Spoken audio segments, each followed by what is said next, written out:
Although folks, you know, whenever you're waiting for something good, it always feels like it's a lifetime away. And then you realise it's almost time. And that's exactly how I feel about The War Within.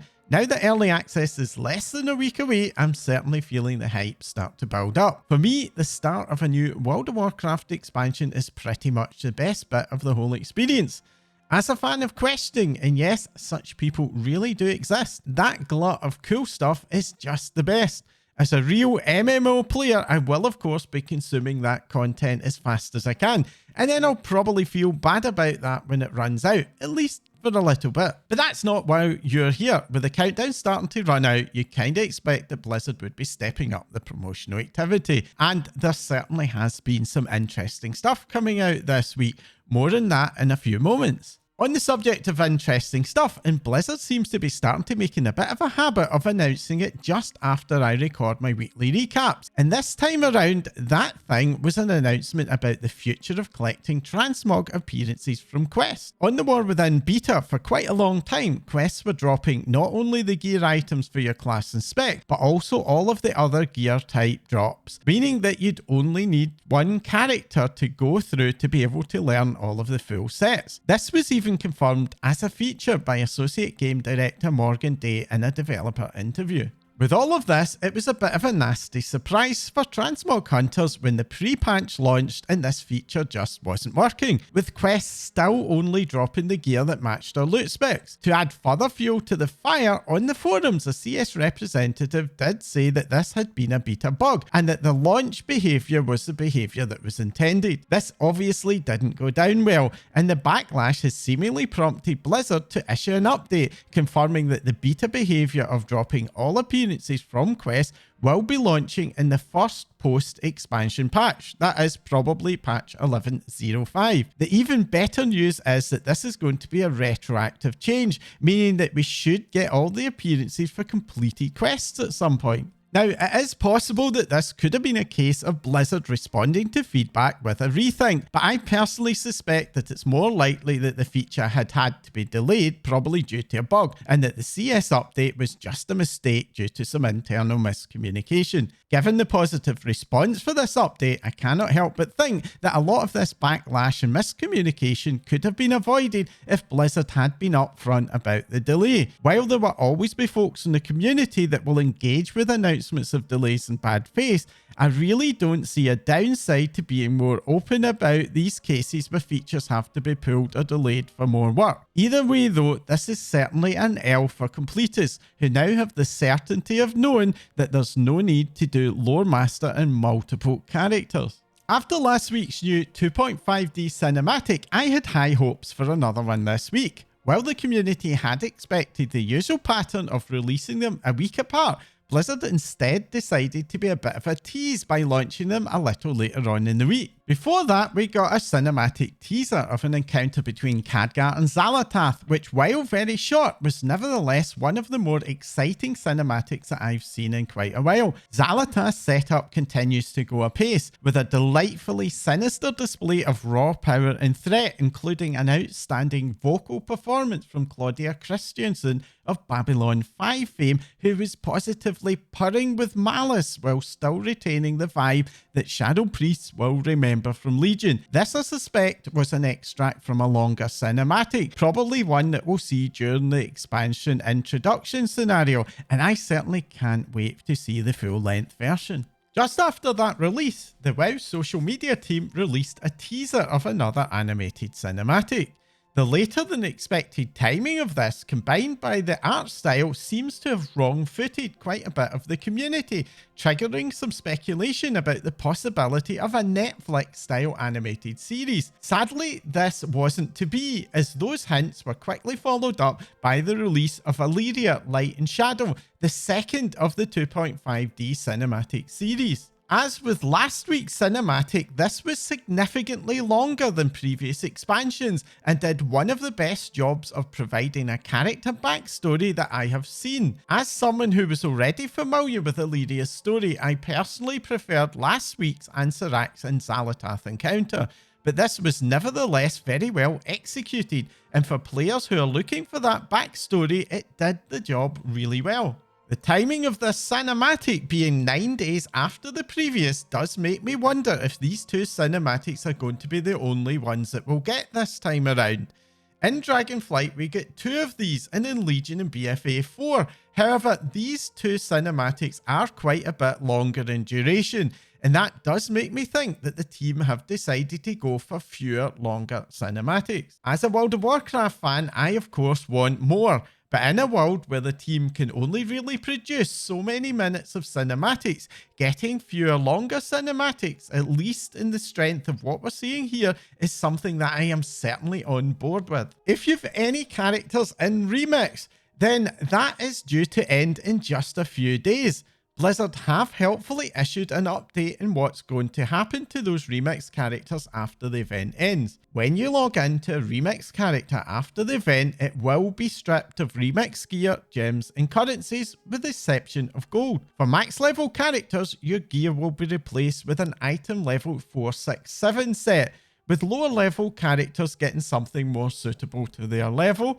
You'll also get a set of 30 slot bags and a 26 slot reagent bag. Finally, you'll also get a starter pack which includes a bit more gold, although we don't know how much that's just going to be yet. Any other non-remix specific stuff like unused cosmetics will be sent to you in the mail. Now, I personally think that item level 467 is perfectly decent for leveling up in the War Within.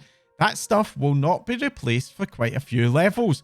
But given how overpowered many players became in Remix, I cannot help but think that it's nevertheless still going to be a bit of a culture shock going into the new expansion with one of those characters. Now, if you've been trying to transfer some Warband currencies in the last day or two, you might be wondering where that option has disappeared to. Unfortunately, Blizzard have announced that they have had to remove the option to address a current systems issue. Sadly, there's no word on when it's going to be restored, but I'm certainly hoping it will be soon. As to what the issue is, well, your guess is as good as mine. I certainly haven't heard of any exploits out there. Going back to promotional activity, and something that I had wondered about was if and how Blizzard might handle their now almost standard practice of accompanying releases with Twitch drops and how that could impact early access. Blizzard have now announced that the Twitch drops will be a thing, starting with the delayed access on the 26th of August. This time it's another TCG mount, the Ghastly Charger. As a mount collector who didn't play World of Warcraft back in the TCG days, I certainly do welcome these other opportunities to get the TCG rewards. That's not the only Twitch benefit this time around. Blizzard are also offering the Watcher of the Huntress pet as an incentive to support your favourite streamers by gifting 2 subscriptions. Both of these campaigns run from August the 26th through to September the 19th. While I do suspect that the timing of this is likely in part to try and avoid early access, which has had a fairly negative response from the community, the early access weekend also coincides with Gamescom, and with many creators attending the event, that's likely to also be a major factor in the timing. Blizzard's announcement this week that the Warband quest transmogs will be coming in the first post-expansion patch isn't the only sign of that patch, as the data mining community have spotted that a build of 11.0.5 is now up in one of Blizzard's internal developers' TDNs. These builds are encrypted, so its contents remain a mystery, but its existence, even before the launch of the expansion, suggests to me that Blizzard are aiming to continue with a Dragonflight-style release cadence. Dragonflight released a patch roughly every 8 weeks, something that has been confirmed by the game producers in interviews as having been their goal. This faster release cycle has overall been positive for the game. For much of Dragonflight, there was a very strong vibe of there always being something new on the horizon, but this did come with a little bit of a cost. I do suspect that the faster cycle has been a contributor to that feeling within the community that the game has more release bugs than has been the case in the past. When those bugs are minor and fixed fast, my view is that it's probably a price worth paying. But when you start to get more impactful issues that take longer to fix, such as the state that the Hearthstone anniversary event launched in, or the very frankly messy pre-patch release, I do start to wonder if the team are pushing themselves a bit beyond their capacity. While many gamers espouse the "it's done when it's done" mantra and a willingness to wait for better content, release timings do matter, especially for a subscription game. Leaving players with no content for over a year, something that was not uncommon in the pre-Legion days of World of Warcraft, won't really fly with the modern game or with modern player bases who have so many other options to play now. I do hope that Blizzard have been able to learn from Dragonflight and can find ways to reduce the number of bugs that appear in the headline launch content, especially with the 20th anniversary coming up later this year. In the meantime, this is particularly relevant at the moment with early access being a thing. One consequence of the higher rate of bugs is that it has harmed player trust, and I certainly know of folks who have decided to forgo early access as a result of that. If Blizzard have launch issues during early access, players who paid the extra money for that would be quite justified in feeling pretty aggrieved, especially if they cannot play the game, or indeed if it's marred with major issues. The good news is that beta does feel like it's in a very decent state, especially after this week's build, which developed many bug fixes, at least in terms of content and gameplay. That does not tell us a lot though about the launch stability. Blizzard have done a launch test this week which went quite smoothly, but despite a similar test in Dragonflight also going smoothly, as many of us experienced at the time, Dragonflight had a pretty bumpy start. Overall though, I'm reasonably optimistic. Blizzard have had a lot of practice in launching expansions, and at least in modern times, the smoother releases have tended to outnumber the bumpy ones. But what about all of you? Are you chomping at the bit to get into early access, or have you decided to wait? Let me know in the comments down below. Also looking to the future of the new expansion was an interview between Liquid's GM Maximum and Associate Game Director Morgan Day. Now, I'm not going to go through all of the interview here. There's a link down below with the video, but it did reveal a couple of interesting bits of information. First of all was confirmation that the 1 week delay between opening the raid and the launch of Mythic Difficulty and Mythic Plus is only for Season 1, with a simultaneous launch being planned for the other seasons. Morgan explained that this is because players tend to start from a stronger point in mid-expansion releases. While this is certainly true and is likely to be a factor in their decision, I also suspect that the delay in Season 1 is in part due to the early access, as it does help to close the gap between players. Overall though, I do think that this approach is sound. Having a little extra time to gear up in Season 1 will help a lot of players who are more limited in the time they can expend in the game. The other interesting announcement was an alt catch-up system for Crests. Morgan did say that the details are not finalised, but it would likely be a 30% discount that kicks in once we hit the gear cap for a given Crest tier. I do think that this could help folks who both raid and Mythic Plus, but for Mythic Plus only players, especially those who do plus 10s to fill the vault, the amount of gilded crests they'll need to farm will make this approach pretty useless. Getting to a full set of Myth Track gear from Mythic Plus requires both extreme outlier luck from RNG and a lot of grinding, so I do hope that Blizzard looks at this idea again to come up with something that's a bit more functional. The last bit of news for this week is an announcement that takes us out of World of Warcraft but could have a big impact on the wider franchise. Eagle-eyed folks in the community have spotted a bunch of staff from Activision Publishing and King, the makers of Candy Crush, who are now reporting that they are working for Blizzard in a as yet unannounced project.